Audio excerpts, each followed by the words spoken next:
शांति। हम आत्मा का रहस्य ये अध्ययन कर रहे हैं। 13वां हिस्सा है आज हमारा, पुनर्जन्म और कर्म का रहस्य। पुनर्जन्म और कर्म का रहस्य।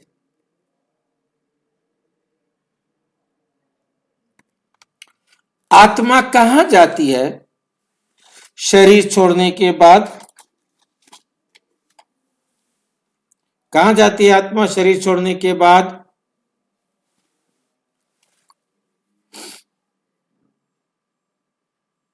कहीं जाती है आत्मा? हाँ भाई जी, कहां जाती है शरीर छोड़ने के बाद? जाती है जहाँ कार्य, जहां भाई जी परम अवस्था होते हैं। आवाज कट रही है, जिसकी नेटवर्क ठीक नहीं है आपका, जिसका ठीक है वो बोले जरा।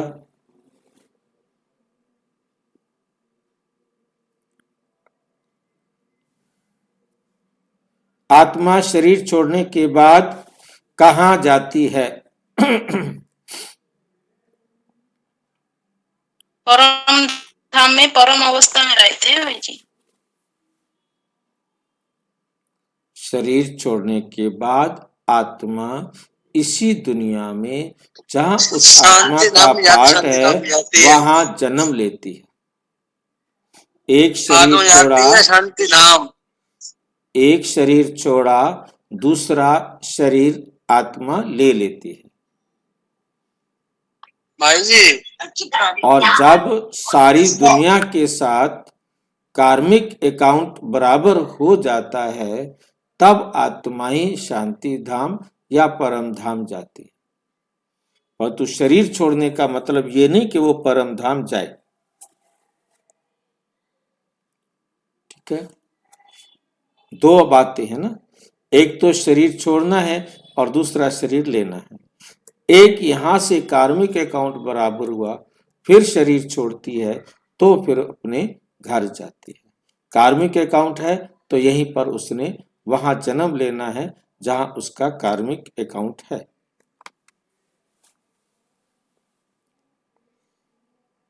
अव्यक्त मुरली 16 नवंबर 2025। आत्मा की यात्रा और कर्मों का लेखा जोखा। आत्मा की यात्रा और कर्मों का लेखा जोखा, क्योंकि आत्मा अपनी यात्रा पर है। जहां उसका कार्मिक अकाउंट है वहां जन्म लिया, वहां से छोड़ा, फिर दूसरी जगह जन्म लिया, तीसरी जगह जन्म लिया। जब कार्मिक अकाउंट बराबर हो जाते हैं तो आत्मा परम धाम जाती है। ठीक है, आत्मा का शरीर से संबंध। आत्मा एक शाश्वत चैतन्य और अमर तत्व है। शरीर केवल आत्मा का वाहन है। जैसे गाड़ी चालक के बिना नहीं चलती, वैसे ही ये शरीर भी आत्मा के बिना कार्य नहीं कर सकता। बीके मुरली परमपिता परमात्मा शिव कहते हैं, शिव को आत्मा स्वयं को आत्मा समझो, शरीर नहीं। तुम इस शरीर के चालक हो, मालिक नहीं। हम इस शरीर के क्या हैं? क्या है? हम इस शरीर के चालक, मालिक नहीं है। जी, शरीर चलाने वाली मैं आत्मा हूँ, बस, मालिक नहीं हूं मैं। ये मेरा शरीर नहीं है। मैं इस शरीर के द्वारा अपना भाग्य लिख रहा हूं, बस। उदाहरण, जैसे बल्ब तब तक प्रकाश देता है जब तक धारा प्रवाहित होती है। यदि धारा रुक जाए तो बल्ब मौजूद रहते हुए भी अंधकार छा जाता है। उसी तरह जब आत्मा शरीर को छोड़ती है तो शरीर निष्क्रिय हो जाता है, फिर शरीर कोई भी क्रिया नहीं कर सकता, फिर शरीर कुछ भी क्रिया नहीं कर सकता। आत्मा का शरीर से अलग होना और उसका प्रवास। जब आत्मा अपना एक शरीर छोड़ती है तब वे अपने कर्मों की यात्रा लेकर आगे बढ़ती है। ये नया शरीर प्राप्त करना एक वैज्ञानिक और आध्यात्मिक प्रक्रिया है। इसे पुनर्जन्म कहा जाता है। एक शरीर छोड़ा, दूसरा शरीर ले लिया, इसे कहा जाता है पुनर्जन्म, दोबारा जन्म ले लिया। कुछ आत्माएं तुरंत अगले जन्म में प्रवेश कर जाती हैं, जबकि कुछ अपने कार्मिक खातों के अनुसार थोड़े समय के लिए विराम अवस्था में रहती हैं। विराम अवस्था में भी सूक्ष्म शरीर में रहेंगी। बिना सूक्ष्म शरीर के कोई भी आत्मा नहीं रहेगी, परंतु यह सूक्ष्म शरीर दिखाई उसे देता है जिसके साथ कार्मिक अकाउंट है। जिसके साथ कार्मिक अकाउंट नहीं, उसको दिखाई नहीं देगी, चाहे आत्मा उसके साइड से गुजर जाए।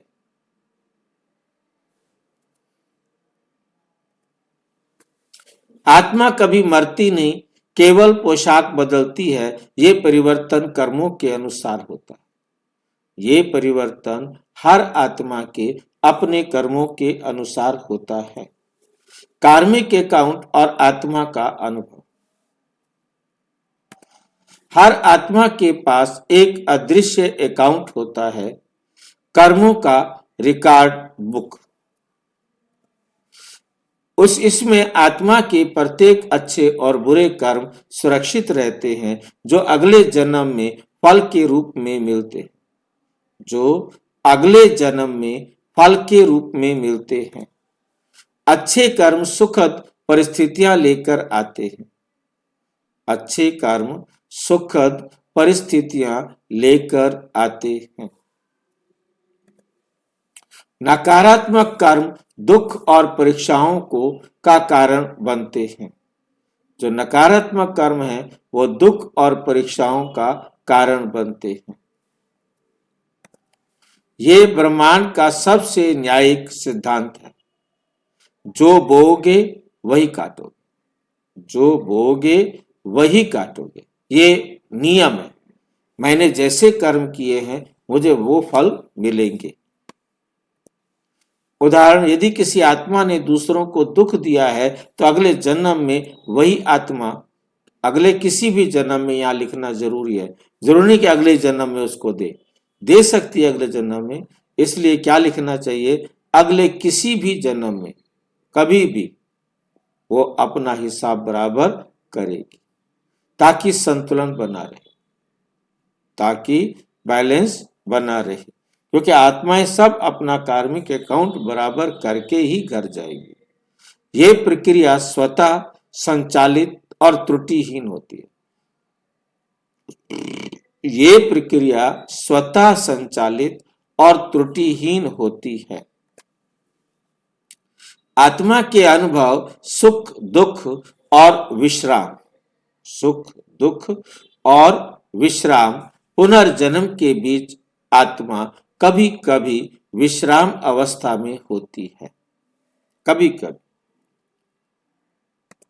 जैसे कोई नाटक का कलाकार सीन बदलने से पहले मंच के पीछे विश्राम करता है।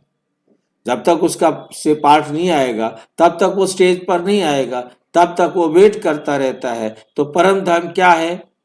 हम आत्माओं का वेटिंग रूम है। जब तक हमारा रोल इस पृथ्वी पर नहीं है तब तक हम वहां पर आराम करते रहते हैं। वैसे ही आत्मा अगले पार्ट की तैयारी करती है, परंतु परम धाम में कोई पार्ट की तैयारी नहीं होती। ये याद रखना, वेट करती है, परंतु उसका जो पार्ट बना के आई है उसी पार्ट के अनुसार ऑटोमेटिक प्ले करने के लिए आएगी। परम धाम में तैयारी करने का चांस नहीं। बीके मुरली कहती है, ड्रामा अनादि है, प्रत्येक आत्मा को अपना पार्ट कर्म अनुसार निभाना है। ड्रामा अनादि है, हर आत्मा को अपना पार्ट कर्म अनुसार निभाना है।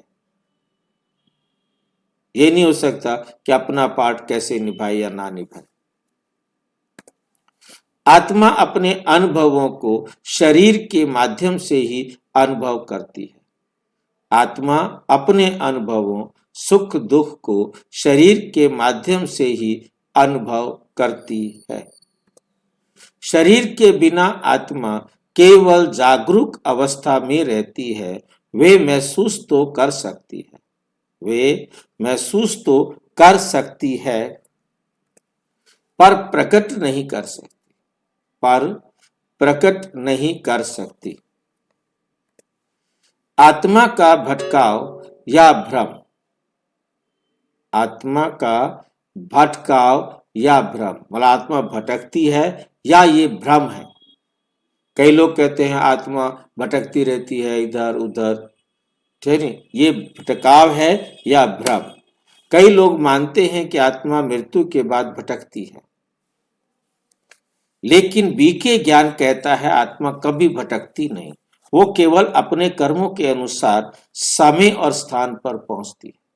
अपने कर्मों अनुसार समय और स्थान पर पहुंचती है। जहां उसने जब पहुंचना है उस समय वो वहां पहुंचेगी। ये नहीं है कि उसने जाना था वहां और चली गई वहां, ऐसा नहीं हो सकता। वो पेड़ पर बैठी वेट करती नहीं, उसका पार्ट है, वो गर्भ में जाकर भी वापस पेड़ के ऊपर आ सकती है यदि उसने 10 दिन बाद, 2 दिन बाद, 1 घंटे बाद, 4 घंटे बाद किसी आत्मा से अपना कार्मिक अकाउंट बराबर करना है। उसको कहीं भी आने और जाने में कोई देरी नहीं लगती, कोई देरी नहीं लगती। ये बात हमें बहुत अच्छी तरह अपने आप को समझानी है। ये एक भ्रम है कि आत्मा भटकती है, आत्मा कभी भटकती नहीं।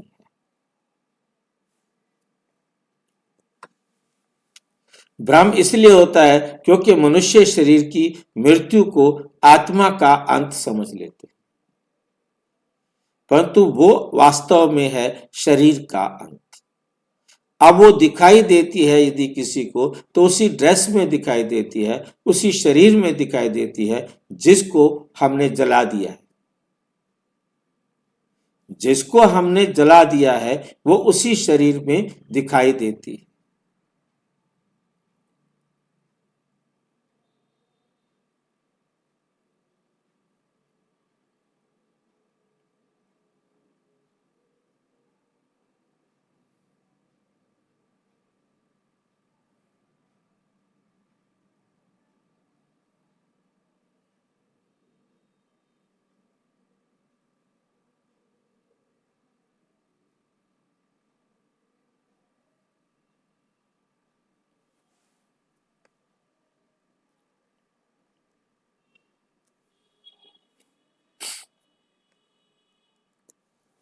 परंतु आत्मा न केवल जीवित रहती है बल्कि अपने अगले अध्याय की यात्रा पर निकल पड़ती।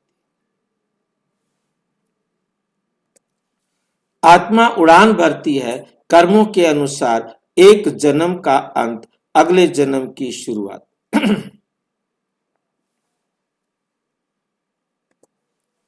आत्मा का कार्य और शरीर से संबंध।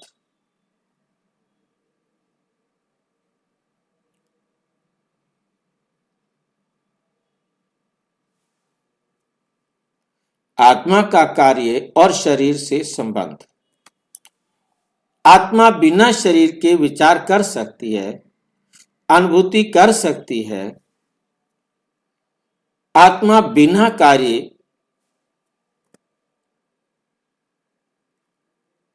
आत्मा बिना शरीर के विचार कर सकती है, अनुभूति कर सकती है, लेकिन क्रिया नहीं कर सकती।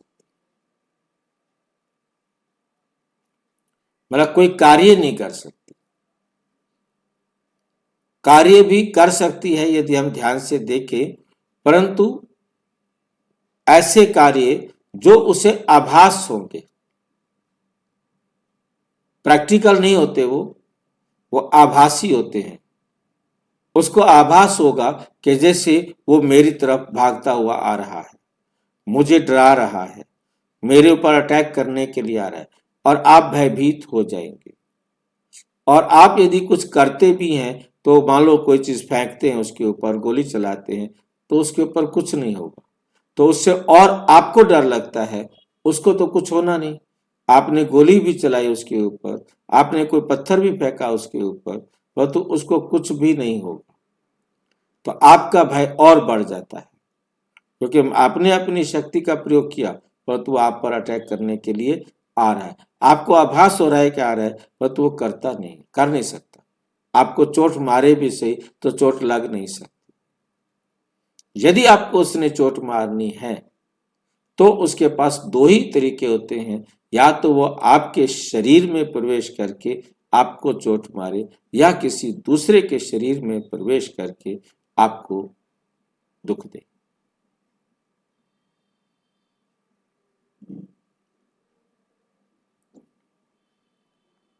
इसलिए उसे शरीर का आधार लेना पड़ता है,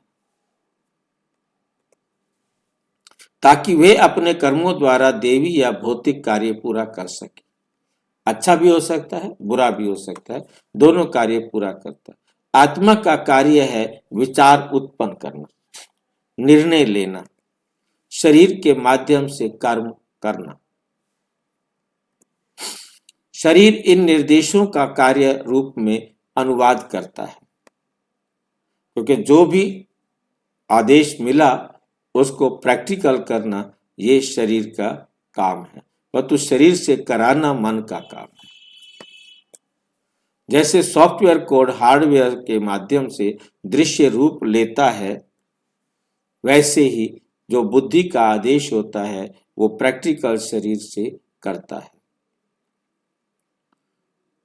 निष्कर्ष, आत्मा की अनंत यात्रा, आत्मा शाश्वत अजर अमर सत्ता है। शरीर केवल उसके कर्मों को निभाने का साधन है। शरीर केवल उसके कर्मों को निभाने का साधन है। आत्मा का हर कदम उसके कर्मों द्वारा तय होता है, चाहे जन्म हो, मृत्यु या पुनर्जन्म। जन्म हो, मृत्यु हो या पुनर्जन्म हो, ये आत्मा के कर्मों के आधार पर तय होता है। ये पूरा चक्र एक सटीक और निष्पक्ष ब्रह्मांडीय ड्रामा है। ब्रह्मांडीय ड्रामा क्यों कहा इसको? क्योंकि पूरा ब्रह्मांड, सूरज, चांद, तारे, ग्रह, उपग्रह, सब इस 5000 साल के ड्रामा में फिक्स। VK मुरली संदेश, एक्टर को अपना पार्ट निभाना है, पर एक्टर बनता कौन है? वे तो आत्मा ही है। अच्छा, ओम शांति। और विस्तार से जानने के लिए प्रजापिता ब्रह्मा कुमारी ईश्वरीय विश्वविद्यालय के किसी भी सेवा केंद्र पर संपर्क करें, और यदि कोई प्रश्न है तो 9213106986 पर केवल टेलीग्राम करें। 965076